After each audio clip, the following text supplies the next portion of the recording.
Bienvenidos una vez más a estos videos tutoriales del profesor Kun.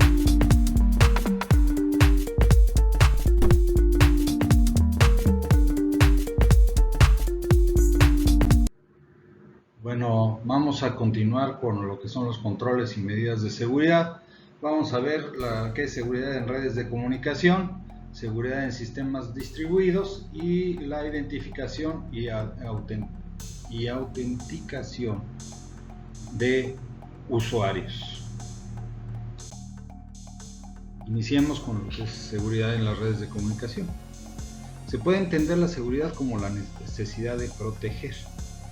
En una red se deben proteger todos los equipos que posibilitan el acceso de la comunicación, las personas que producen, acceden y distribuyen datos, y finalmente la información, que es considerada como uno de los activos más importantes en las organizaciones.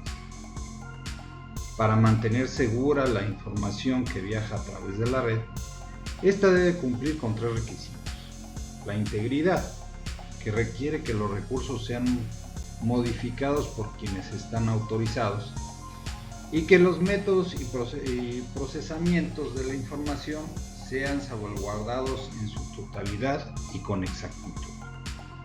Confidencialidad. Se debe de garantizar que la información sea accesible solo por quienes están autorizados para su lectura, cambios, impresión y formas de revelación. Y disponibilidad. Se requiere que la información esté disponible en el momento exacto para quienes están autorizados a acceder a ella. Esto viene de la norma ISO 17799.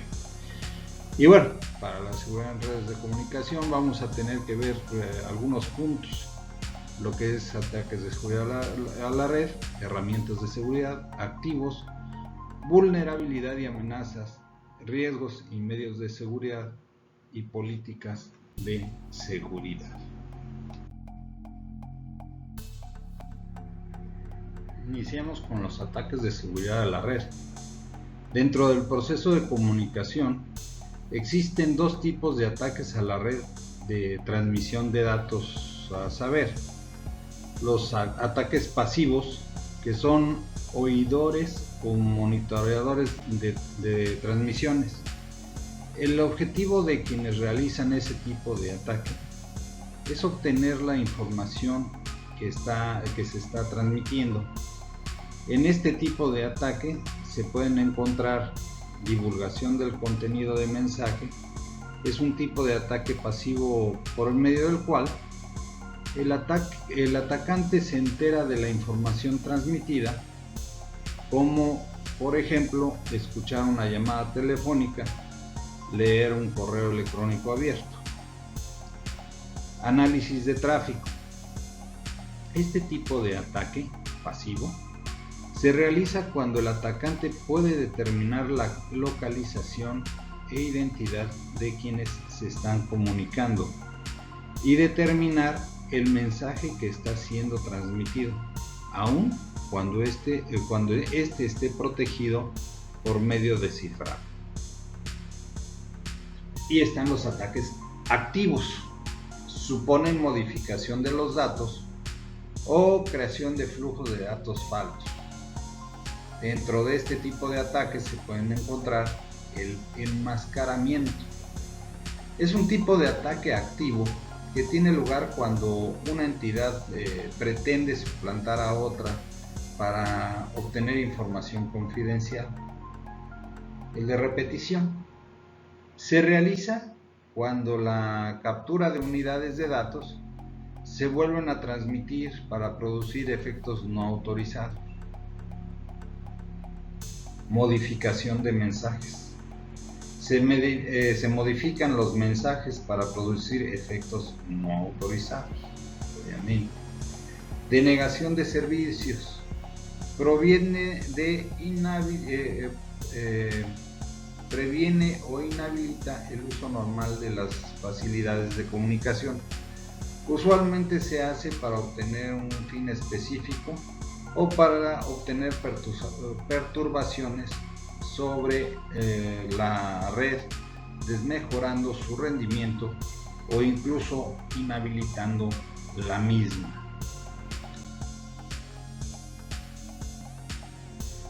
Hay distintos tipos de herramientas de seguridad. Estos ayudan a las organizaciones a mantener segura la red. Estos métodos, su utilización, configuración y manejo dependen de los requerimientos que tenga cada organización para mantener la red en funcionamiento óptimo y protegido contra los diferentes riesgos. Los más utilizados son autenticación. Este identifica quién solicita los servicios en una red. Esta no hace referencia solo a los usuarios, sino también la verificación de un proceso de software. Autorización. Indica qué es lo que el usuario puede hacer o no cuando ingresa a los servicios o recursos de la red. La autorización otorga o restringe privilegios a los procesos y a los usuarios. Auditoría. Para analizar la seguridad de una red y responder a los incidentes de seguridad, es necesario hacer una recopilación de datos de las diferentes actividades que se realizan en la red. A esto se le llama contabilidad o auditoría. Con normas de seguridad estrictas, la auditoría debe incluir una bitácora de todos los intentos que realiza un usuario para lograr conseguir la autenticación y autorización para ingresar a la red. También debe registrarse los accesos anónimos o invitados a los servidores públicos, así como registrar intentos de los usuarios para cambiar sus privilegios. Cifrado. Es un proceso que mezcla los datos para protegerlos de su lectura por parte de otro que no sea el receptor esperado. Un dispositivo cifrado encripta los datos colocados en una red. Esta herramienta constituye una opción de seguridad muy útil, ya que proporciona confidencialidad a los datos. Se recomienda el cifrado de datos en organizaciones cuyas redes se conectan a sitios privados a través de Internet mediante redes privadas virtuales. Filtros de paquete. Se pueden configurar en routers o servidores para rechazar paquetes de direcciones o servicios concretos. Los filtros de paquete ayudan a proteger recursos de red del uso no autorizado, destrucción, sustracción y de ataques de negación de servicio. Las normas de seguridad deben declararse si los filtros implementan en una de las siguientes normas: denegar tipos específicos de paquetes y aceptar todo lo demás, aceptar tipos específicos de paquetes y denegar todos los demás. Firewall es un sistema o combinación de sistemas que exige normas de seguridad en la frontera entre dos o más redes. VLAN. En una red LAN se utilizan los switches para agrupar estaciones de trabajo y servidores en agrupaciones lógicas. En las redes VLAN se usan para que un conjunto de usuarios en particular se encuentre agrupado lógicamente. Las VLAN permiten proteger a la red de potenciales problemas, conservando todos los beneficios de rendimiento. Detección de intrusos. Una intrusión es cualquier conjunto de acciones que puede comprometer la integridad, confidencialidad o disponibilidad de la información o un recurso informático. Los intrusos pueden utilizar debilidades en la arquitectura de los sistemas y el conocimiento interno del sistema operativo para superar el proceso normal de autenticación. Una intrusión significa acceder a una determinada información, manipular cierta información o hacer que el sistema no funcione de la forma segura o inutilizarlo. Veamos cuáles son nuestros activos. Un activo es todo aquel elemento que se encuentra inmerso en el proceso de la comunicación. Desde la misma información, el emisor, el medio y el receptor, como en la economía, también en la seguridad de la red. Estos activos poseen un valor para la organización en mayor o menor medida, más o menos relevantes en el proceso. Son tres elementos denominados como activos en el proceso de comunicación. La información, que son todos los datos que se encuentran en cualquiera de las presentaciones. Los equipos, que es el hardware y el software e infraestructura organizacional que permite el transporte de los datos. Y las personas, que producen, distribuyen y acceden a la información.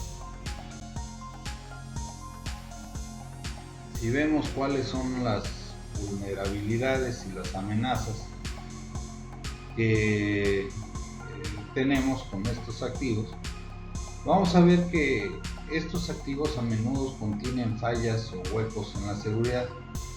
Estos huecos o vulnerabilidades desembocan en un problema de seguridad y representan un riesgo para los activos.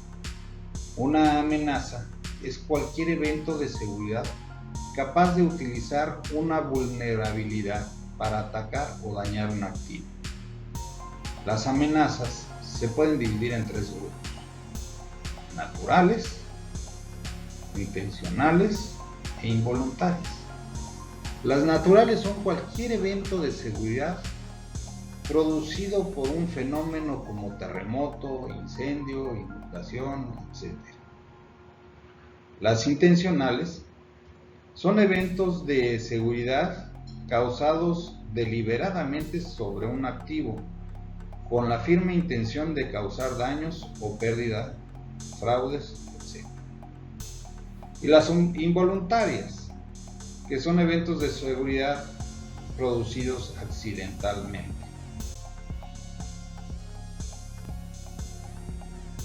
Un riesgo es la probabilidad de que ocurra un evento en contra de la seguridad o de la red, o alguno de sus activos, causando daños o pérdidas. Un análisis de riesgos permitirá a la organización especificar cuáles riesgos son más probables de ocurrencias, cuáles serán más destructivos y cuáles serán los más urgentes de minimizar. Las medidas de seguridad son acciones que toma una organización para disminuir los riesgos de seguridad. Las medidas de seguridad se dividen en preventivas, perceptivas y correctivas. Las preventivas son medidas que tienden a disminuir el riesgo de una amenaza antes de que ésta ocurra. Las perceptivas, estas medidas consisten en realizar acciones que revelen riesgos no detectados. Y las correctivas son las medidas que se toman cuando ya ocurrió una amenaza. Y nosotros debemos pensar en generar políticas de seguridad, que estas son los lineamientos y formas de comunicación con los usuarios, que establecen un canal de actuación en relación a los recursos y servicios de la red. Esto no significa que las políticas sean una descripción técnica de mecanismos y tecnologías de seguridad específicas, y tampoco términos legales que impliquen sanciones. Las políticas son una descripción de lo que se desea proteger, y la razón por la cual se debe hacerse. Estos lineamientos deben abordar aspectos como la evaluación de los riesgos, protección perimétrica, control de acceso y normas de uso de Internet y correo electrónico, protección contra virus y copias de seguridad, entre otros. Para poder hacer un análisis de seguridad de la red, nosotros requerimos de 5 elementos. Primero, identificar los activos de la red,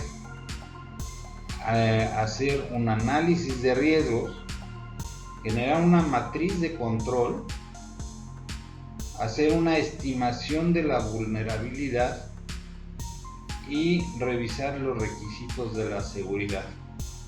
Cada uno de estos elementos los vamos a ver a continuación al detalle. Bueno, pues para identificar los activos de una red se deben tomar en cuenta los diferentes tipos de activos que se encuentran en ella. Primero, los equipos. Son todos aquellos elementos de hardware que hacen posible la comunicación de datos en la red y la infraestructura de la misma. Hay que identificar estos equipos de acuerdo a sus características como equipos activos y pasivos detenidamente a la hora de valorar el riesgo al que se encuentran expuestos cada uno de estos activos. Entre estos equipos se tienen terminales de usuario, switches, routers, centrales telefónicas, firewalls y todo este tipo de equipos. Cada uno de estos tiene una característica específica y una funcionalidad en la red que determina su importancia y el impacto que produciría un fallo en alguno de ellos. Por ejemplo, la mala configuración de un firewall de la red permitiría el acceso a servicios no autorizados para empleados o personas externas a la red, accediendo a información a la que no se encuentran autorizados. También el firewall permitiría el paso de virus o software malicioso, capaz de atacar a los diferentes tipos de usuarios y su información. El software. Se debe tener un control con el software debido a que en aplicaciones se pueden encontrar huecos de seguridad por donde se pueden producir ataques que se propagan al resto de la red como un virus y accesos a puertas traseras o backdoors o puestos abiertos que deja algún tipo de software. En especial cuidado con las aplicaciones de uso abierto, en la que la mayoría de los casos no presentan ningún control y menos un soporte adecuado. En las aplicaciones de uso específico en la organización se debe tener en cuenta el tipo de información que ésta suministra, procesa y distribuye y quienes tienen acceso a ella. El que sigue sería el personal. Se debe identificarse como un activo debido a que son quienes ejecutan los procesos para mantener la continuidad del negocio y son quienes tienen acceso a la red y a su información con mayor o menor restricción. Determinar qué tipo de permisos tienen cada usuario y grado de confianza que representa un empleado en la organización. Esto ayudará a que las medidas de seguridad sean más del tipo preventivo que correctivo. Un empleado del departamento de ventas que tiene permiso a acceder a la nómina y cambiar los datos de salario representa una amenaza de seguridad, o un mensajero que tiene acceso a la información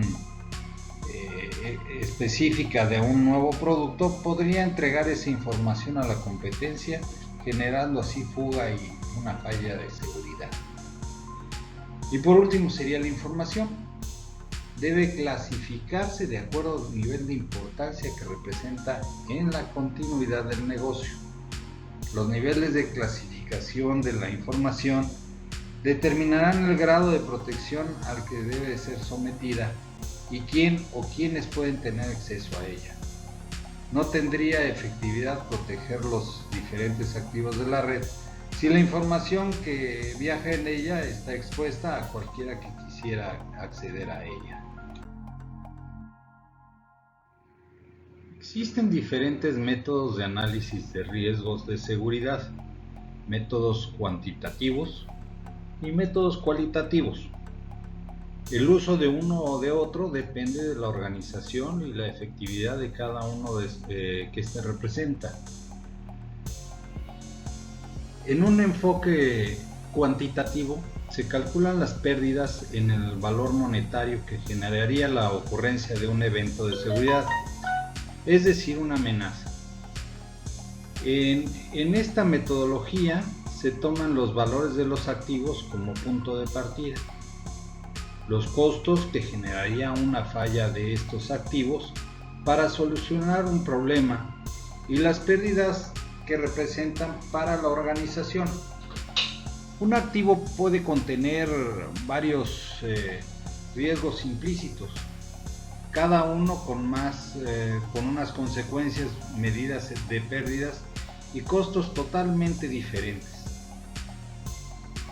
En este orden, para cada riesgo en el que se encuentre un activo, es necesario calcular distintos costos que se generarán por la acción de un evento de seguridad, lo que en una organización donde la cantidad de activos es considerablemente alta, este enfoque resultaría más dispendioso y menos factible de realizar, puesto que la cantidad de recursos humanos y de tiempo en el que la totalidad de los cálculos se puede realizar es cada vez mayor, y con el paso del tiempo un activo puede ir perdiendo su valor, lo que significa que al final de todos los cálculos esta ya no sería de utilidad o estarían erróneos para un instante determinado. En una evaluación de riesgos cualitativa, no se asignan los valores monetarios a los activos y tampoco se relacionan sus costos en cuanto a la ocurrencia de un evento de seguridad. En este enfoque, mediante un estudio cuidadoso, se priorizan los activos asignándole un valor relativo de acuerdo a la función que cumplen dentro de la red de la organización. En este método, se hace necesario que los clientes internos de la organización participen en forma directa en el proceso. Para tal fin, por medio de encuestas que permitan determinar el valor de los activos, esto hace más sencilla una aceptación de la importancia de cada activo para la organización y los riesgos a los que se encuentra expuesto. La finalidad específica del análisis de riesgo en cualquiera de los enfoques cuantitativo, cualitativo o híbrido es dar prioridad a los riesgos de mayor impacto que causarán en la organización para así determinar cuáles controles son más importantes de implementar. Una vez detectados los activos y más o menos el riesgo que representa, se genera lo que se llama una matriz de control, que es un sistema que nos permite priorizar riesgos. Los campos que se deben considerar para generar una matriz de control son: primero, el activo, que corresponde al activo determinado en el estudio. Después, amenaza, que es un evento en contra de la seguridad. Consecuencia, el efecto que causaría la ocurrencia de la amenaza. Probabilidad de ocurrencia, es la probabilidad estimada de que ocurra una amenaza. El valor debe encontrarse entre 0 y 1. Impacto, es el efecto que causa un evento de seguridad en la organización con respecto a pérdidas y los traumas a los procesos. De acuerdo con la Guía de Administración de Riesgos de Seguridad de Microsoft, cada uno de los activos tiene un valor específico de importancia dentro de la red que permite valorar su jerarquía. Con este valor se puede determinar el impacto que causaría la ocurrencia de un evento sobre el activo. Para la matriz de control, la organización podría modificar este rango, que para Microsoft se encuentra entre 0 y 5, al rango entre 0 y 10, siendo 0 el valor de menos importancia que se puede asignar a un activo y 10 el mayor. Capacidad de reacción. Es la rapidez para resolver un problema que se presentará al ocurrir un evento de seguridad de acuerdo al criterio propio, ya que depende de los recursos humanos, físicos, operativos y económicos de la organización. El rango se encuentra entre 0 y 10, 0 la mínima y 10 la mayor capacidad de solucionar el problema. Vulnerabilidad.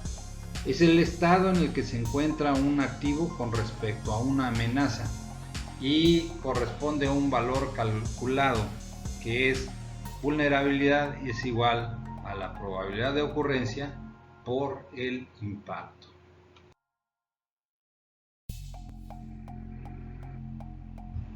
Vamos a lo que es la estimación de la vulnerabilidad. Para esto vamos a generar la matriz de control, que permite estimar los grados de vulnerabilidad con el fin de priorizar los riesgos que requieren de controles más rápidos y efectivos para determinar las acciones de seguridad adecuadas y la implementación de controles a fin de brindar protección contra dichos riesgos. El proceso de estimación de la vulnerabilidad en el método utilizado se realiza con los datos de probabilidad de ocurrencia, impacto y capacidad de reacción con el fin de dar un valor cuantificable que permite a su vez dar grado de vulnerabilidad que puede corresponder a uno de 4 estados: peligro, indefenso, vulnerable y preparado.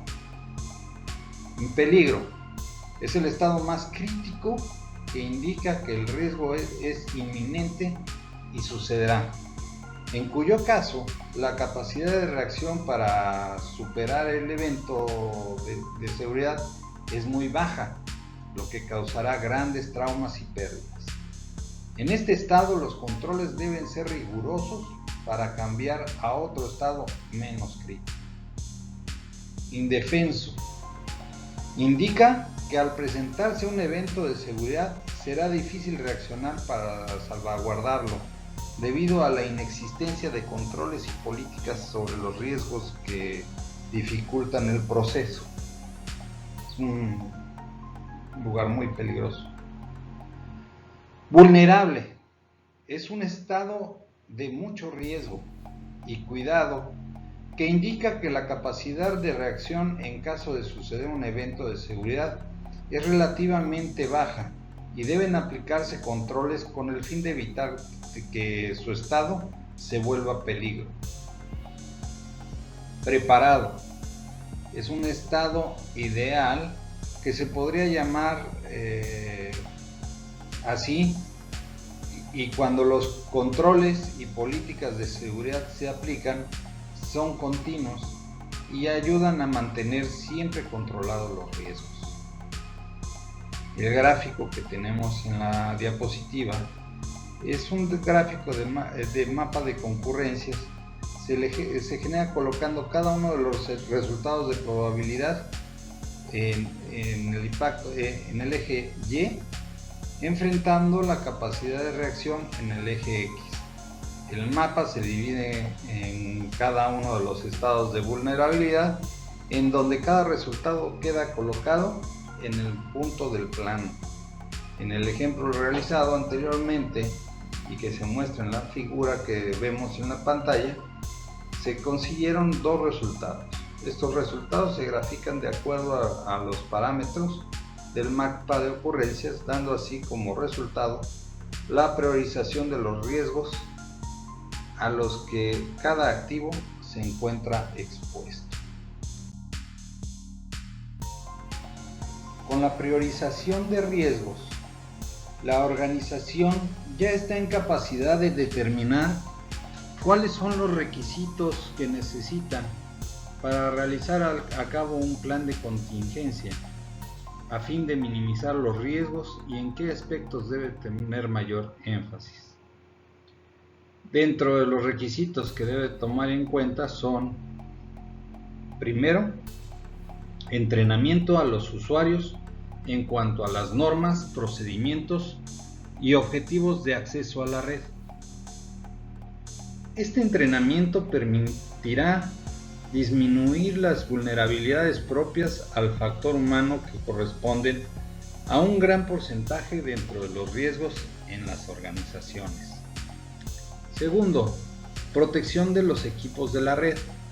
Permite disminuir vulnerabilidades propias del factor tecnológico. Y 3. Procedimientos. Permiten mantener minimizados los riesgos a los que la organización se expone con sus activos. Teniendo en cuenta estos 3 factores, se debe determinar el plan de seguridad y las políticas respectivas. Estos para permitir disminuir las vulnerabilidades y fortalecer los estados ideales en los riesgos a los que se encuentren expuestos los activos de la red.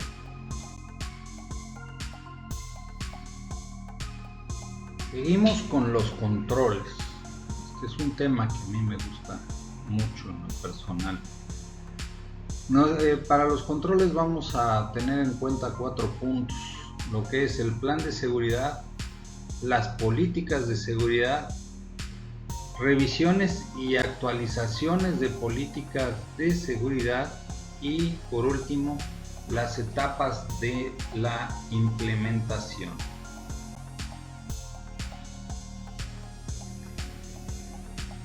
Un plan de seguridad debe de contemplar diferentes aspectos acerca de cómo se mantendría seguridad en la red. Este plan debe contener tiempo, gente y recursos como primer punto. Un plan de seguridad debe ejecutarse de forma permanente. No existe un tiempo limitado o específico para ejecutar una asignación de esta política, puesto que el mejoramiento en la prestación de los servicios y minimización de las amenazas a la seguridad debe realizarse de forma continua.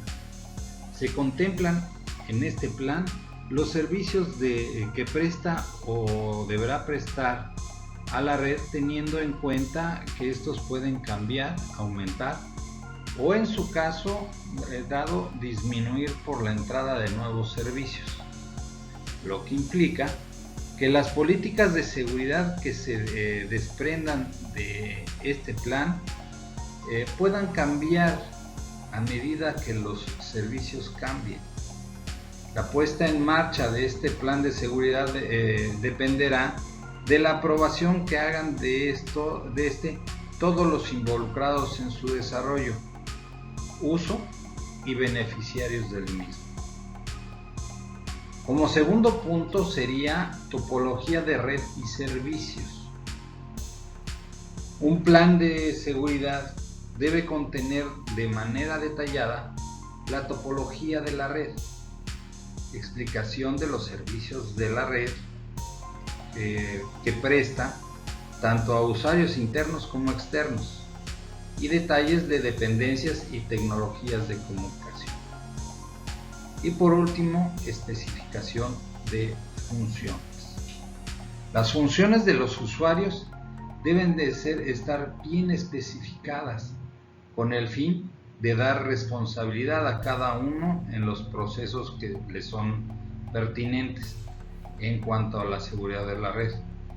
Estas funciones deben de desprenderse de las políticas generadas a partir de este plan y deben contemplar procesos y actuación de manera concreta para cada uno de los actores.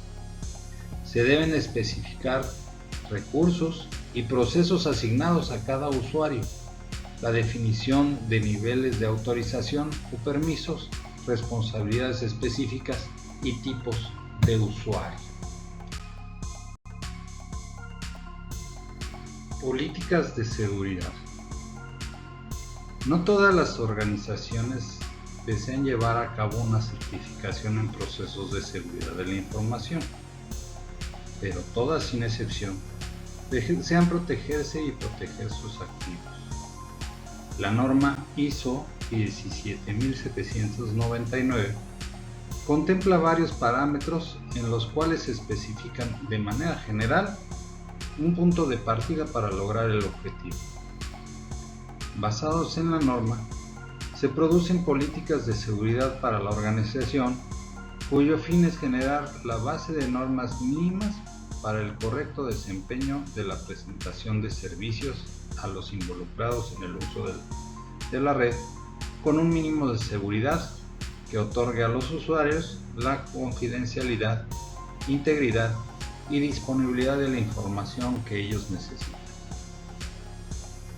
La aprobación de estas políticas debe ser hecha por parte de todos los usuarios que acceden a los servicios en la red en la organización, pues de su universalización depende la disminución de riesgos y vulnerabilidades a los que la red se encuentra expuesta.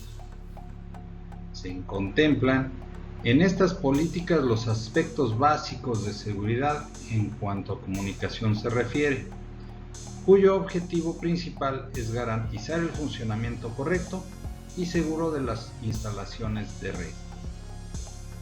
Estos puntos serían procedimientos y responsabilidades, planificación de la capacidad y apropiación de nuevos accesos o servicios a la red, protección contra software malicioso, mantenimiento de la información y servicios, administración de red, medios de almacenamiento, intercambios de información y control de accesos.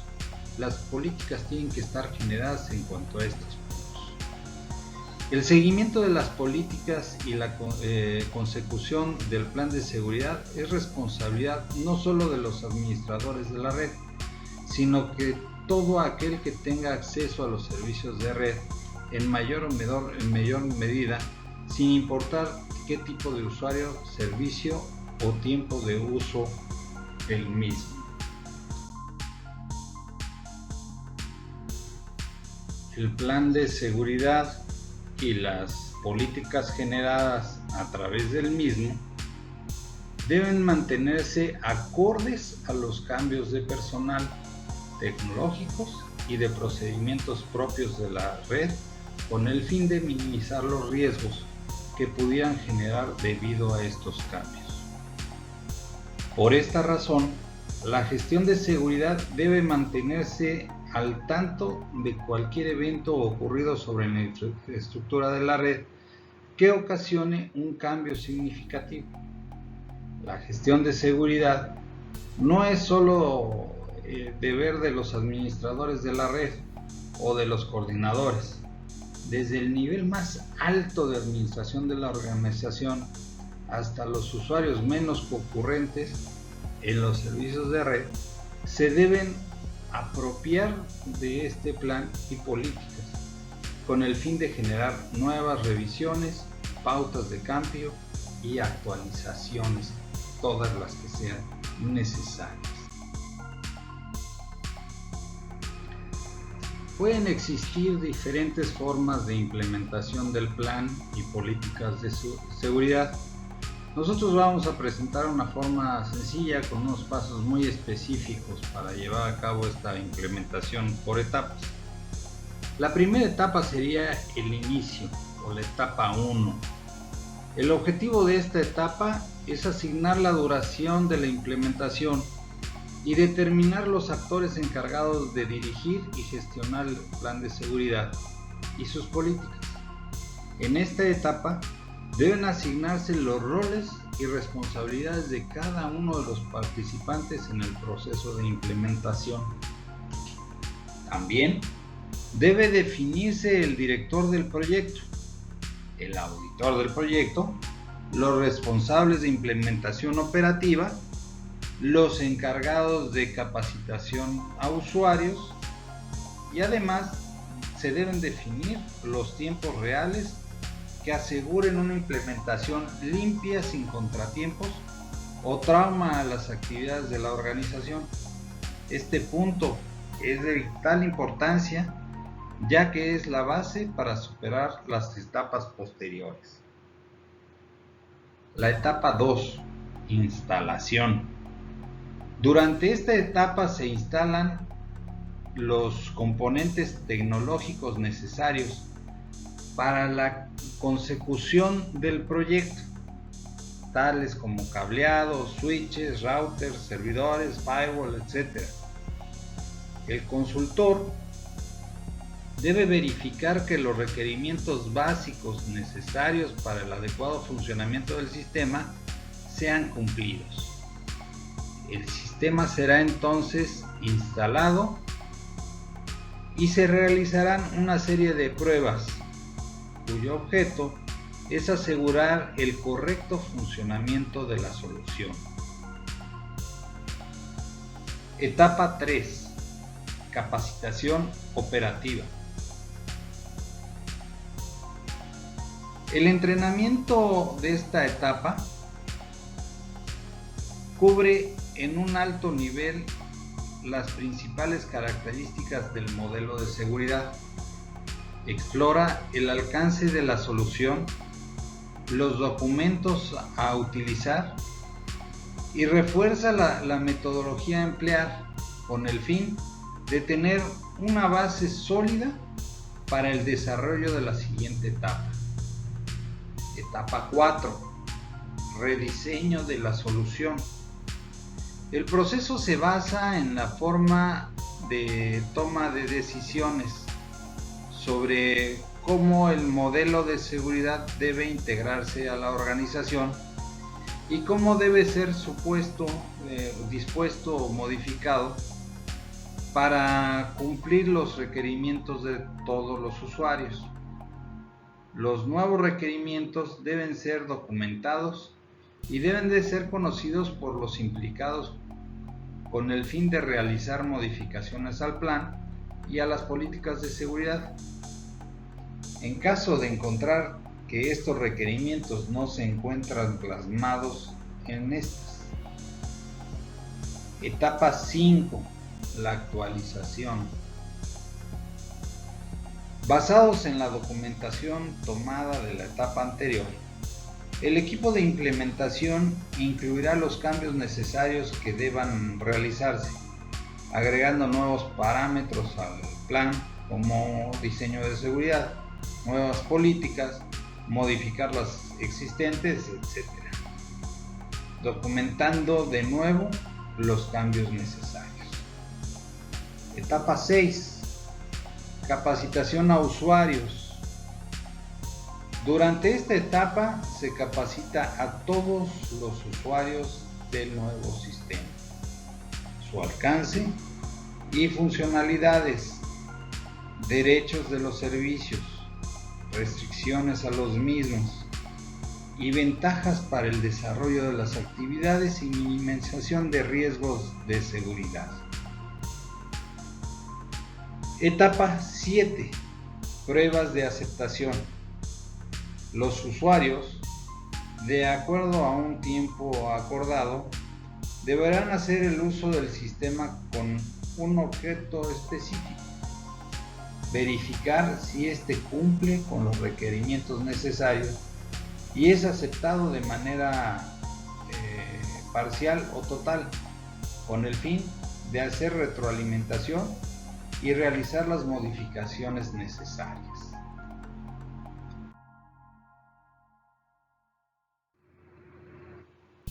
En la mayoría de los tipos de redes locales es fácil construir un programa sobre un computador conectado para que obtenga copias de los mensajes transmitidos entre computadores. Otras amenazas son más sutiles. Un programa podría situarse a sí mismo en lugar del auténtico servidor de archivos y así obtener copias de información confidencial que los clientes inconscientemente enviarán para su almacenamiento.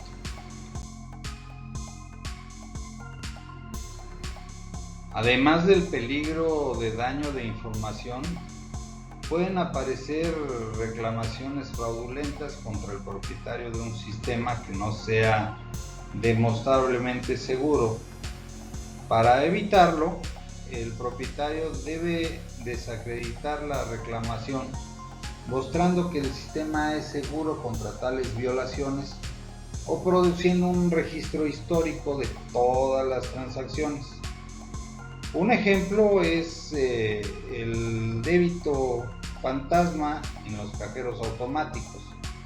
La mejor respuesta de un banco es proporcionar un registro de la transacción firmado digitalmente por el titular de la cuenta, que no pueda ser falsificado. La principal meta de la seguridad es restringir el acceso a la información y los recursos, de modo que solo tengan acceso a aquellos que estén autorizados. Las amenazas de seguridad se dividen en 3 clases: fuga, alteración y vandalismo. La fuga es la adquisición de información por receptores no autorizados. La alteración es la modificación no autorizada de información. Y el vandalismo, que es interferencia en el modo de operación adecuado de un sistema sin ganancia para el responsable. Los ataques en los sistemas distribuidos dependen de la obtención de acceso a los canales de comunicación. Los métodos de ataque pueden clasificarse en función del modo en el que se abusa del canal. Y estos son 5: fisgar, suplantar, alterar mensajes, reenviar y denegación del servicio. Fisgar es obtener copias sin autorización. Suplantar es enviar o recibir mensajes utilizando la identidad de otro sin su autorización. Alterar mensajes es interceptar mensajes y alterar sus contenidos antes de pasarlos al receptor. Reenviar: almacenar mensajes interceptados y enviado para más tarde. Denegación del servicio: desbordar un canal o recurso para impedir que otros accedan a él. Los ataques victoriosos dependen del descubrimiento de agujeros en la seguridad de los sistemas, y estos problemas son comunes en los sistemas de hoy. Cuando se diseñó el Internet y los sistemas conectados a ella, la seguridad no era una prioridad.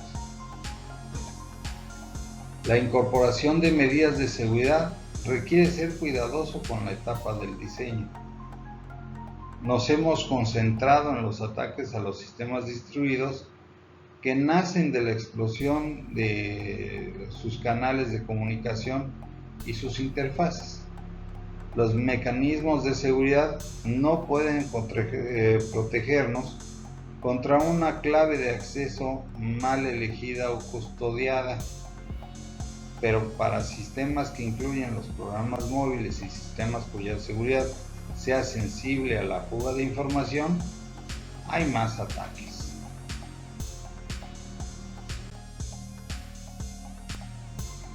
Fugas de información.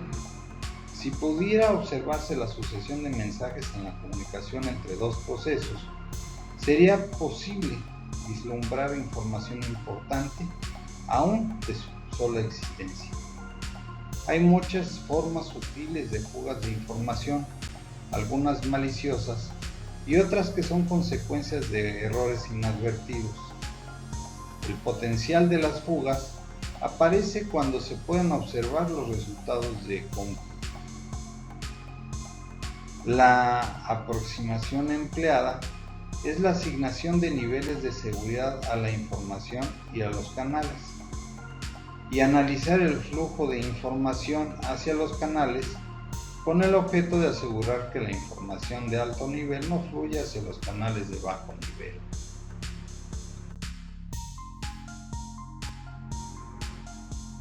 La seguridad de las transacciones electrónicas. Muchas aplicaciones de comercio y demás implican transacciones que dependen de la seguridad, como puede ser el email. Hay muchos usos de correo en los que los mensajes deben de ser confidenciales, como enviar un número de tarjeta de crédito. Compra de bienes y servicios. Estas transacciones son usuales. Los compradores seleccionan bienes y pagan a ellos empleando la web. Luego les son enviados por un mecanismo de reparto o de logística. Las transacciones bancarias.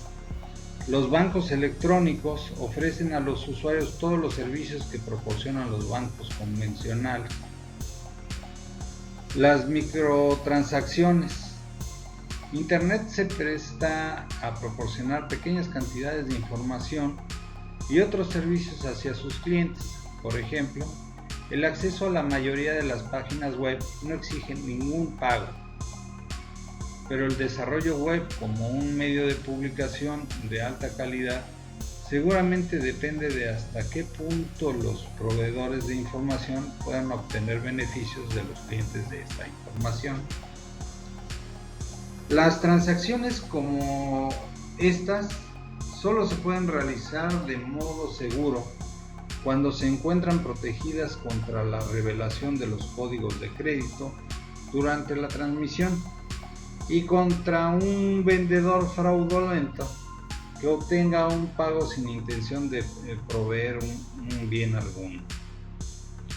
Una política de seguridad segura, sensata, para los vendedores y compradores de Internet exige los siguientes requisitos: autentificación del vendedor al comprador, mantenimiento del número de tarjeta de crédito y otros detalles del comprador bajo secreto, y asegurar que se transmiten de forma inalterada del comprador al vendedor.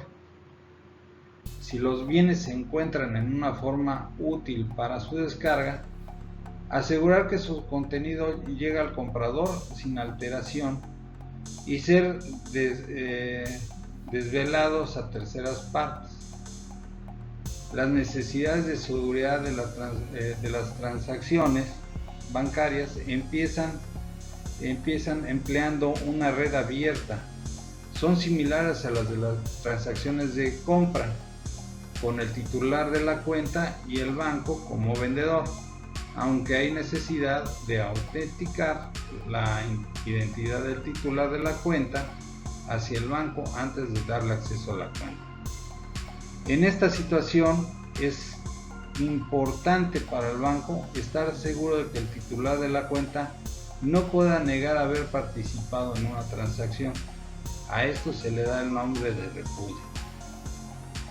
El comercio en Internet es una aplicación importante de las técnicas de seguridad, pero no es ciertamente la única. Es una necesidad cuando quiera que dos computadores sean utilizados por individuos u organizaciones para almacenar y comunicar información importante.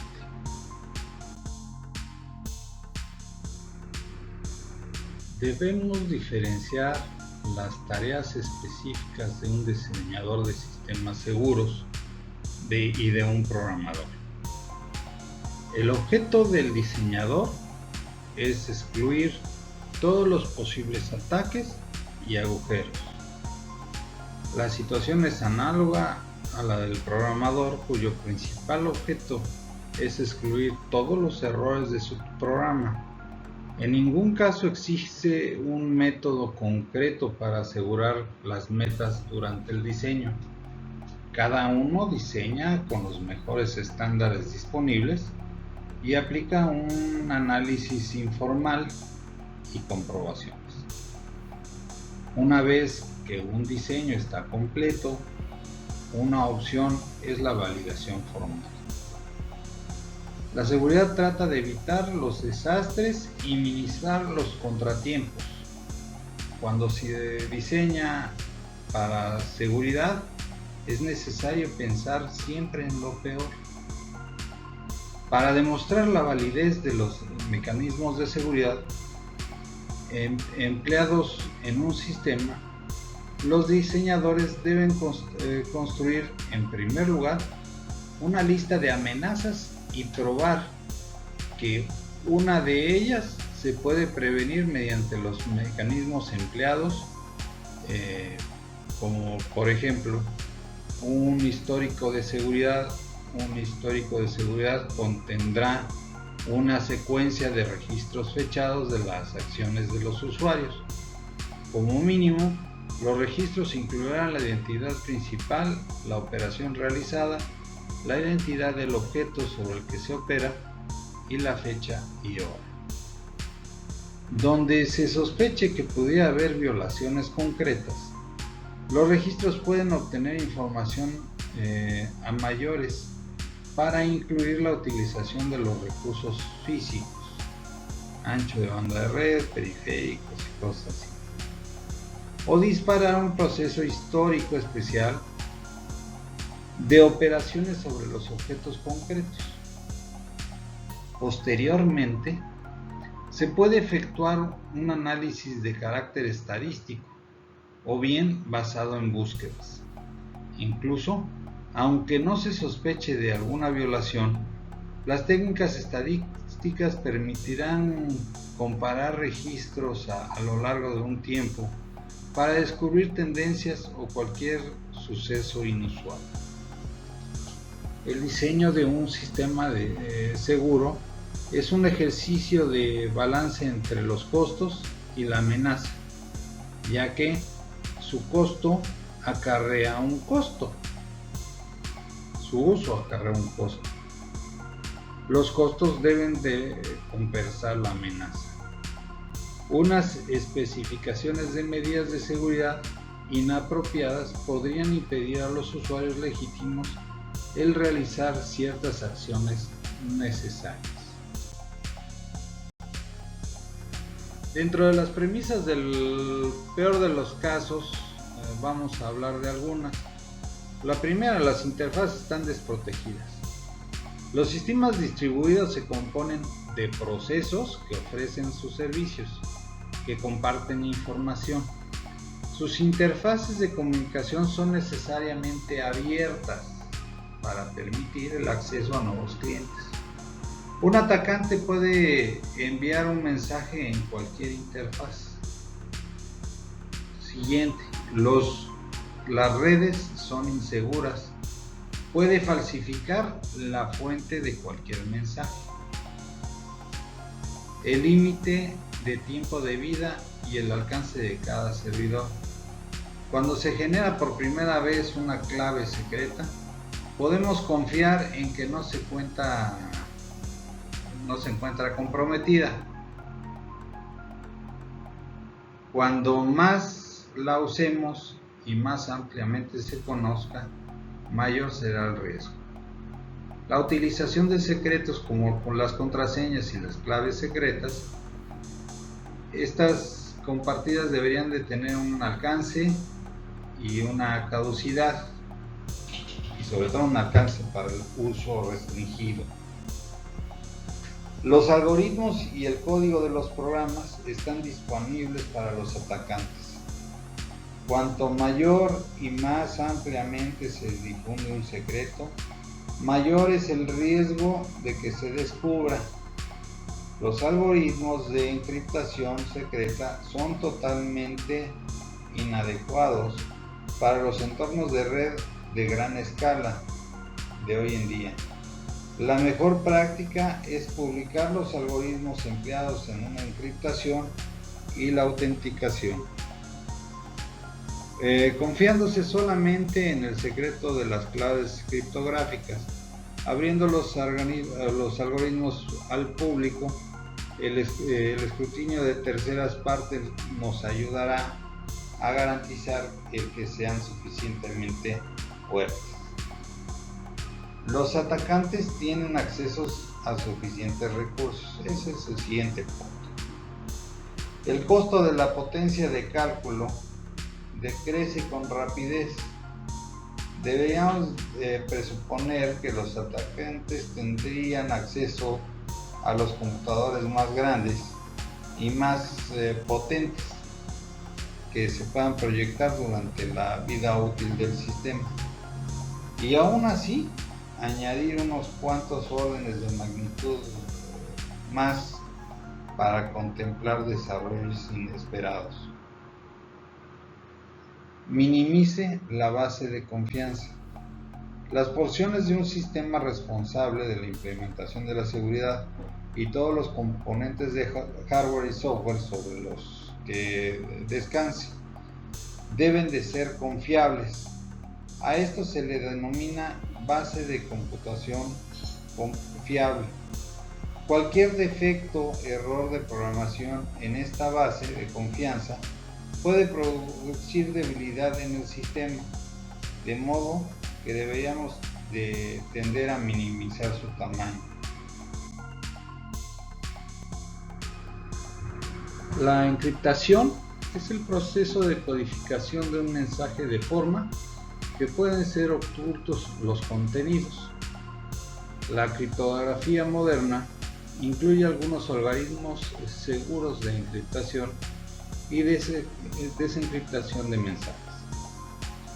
Todos ellos se basan en el uso de ciertos secretos llamados claves.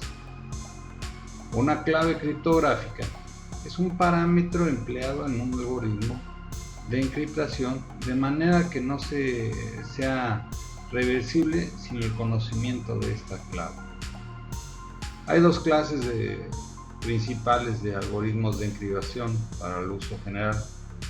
La primera emplea claves secretas compartidas, donde el emisor y el receptor deben de compartir el conocimiento de una clave y esta no debe ser revelada a ningún otro. La segunda emplea pares de claves pública y privada, donde el emisor de un mensaje emplea una clave pública difundida previamente por el receptor para encriptar el mensaje. El receptor emplea la clave privada correspondiente para desencriptar el mensaje.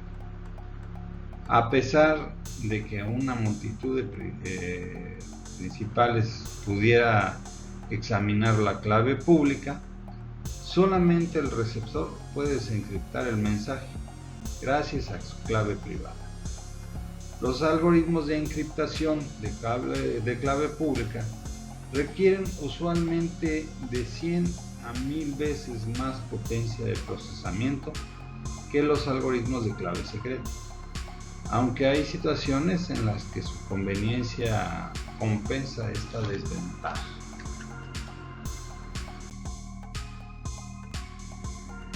La criptografía se emplea como base para los mecanismos para autenticar la comunicación entre dos pares principales.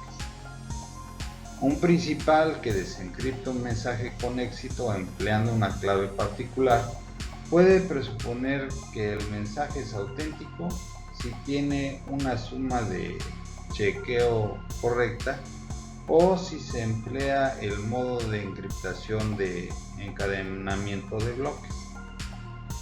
Estos podrán inferir que el emisor del mensaje estaba en posesión de la clave de encriptación correspondiente y entonces deducir la identidad del emisor, siempre que la clave solo sea conocida por las dos partes.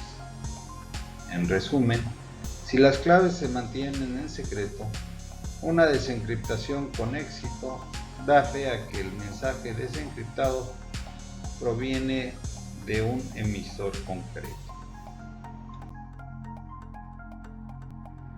Las firmas digitales. Esta emula el papel de las firmas convencionales, verificando a una tercera parte que un mensaje o documento es una copia inalterable producida por el firmante. Las técnicas de firmas digitales se basan en una modificación irreversible sobre el mensaje o el documento de un secreto que únicamente conoce el firmante. Esto se puede lograr encriptando el mensaje, o mejor, una firma compartida del mensaje denominada resumen, empleando una clave solo conocida por el firmante. Un resumen es un valor de longitud fija calculado mediante la aplicación de una función de resumen segura.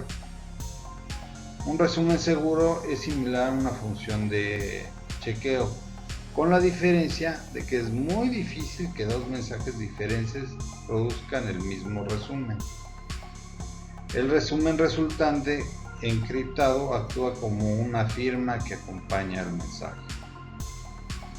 La firma se suele encriptar mediante un método de clave pública.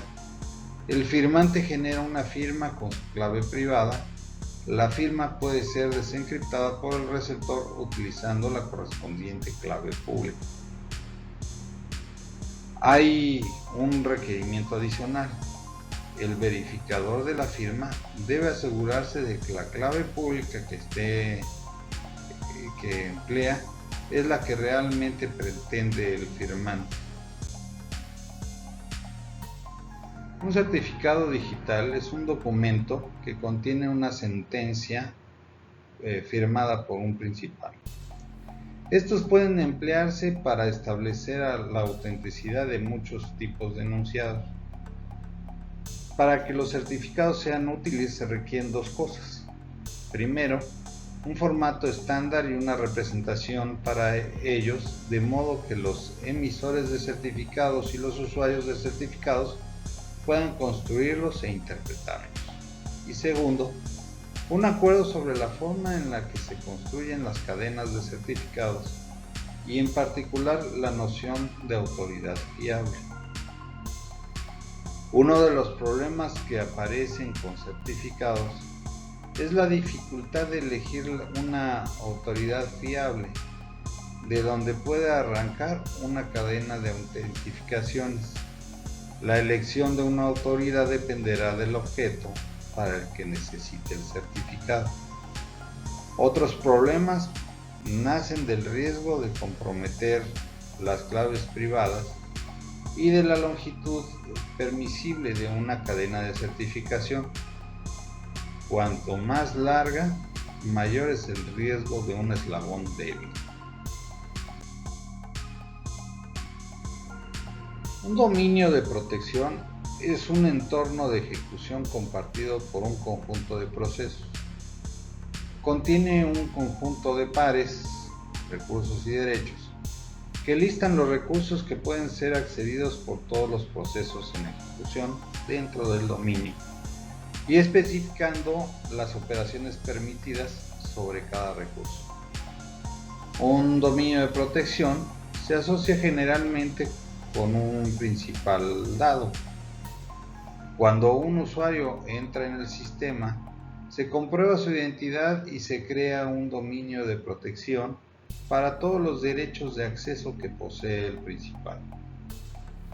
Conceptualmente, el dominio incluye todos los derechos que posea el principal, incluyendo cualquier derecho que ella adquiriera por el hecho de pertenecer a varios grupos. Un dominio de protección es solo una abstracción. En los sistemas distribuidos se emplean usualmente dos implementaciones alternativas. Por último, no quisiera pasar por alto, estos son los libros de donde tomé la información para realizar el presente trabajo.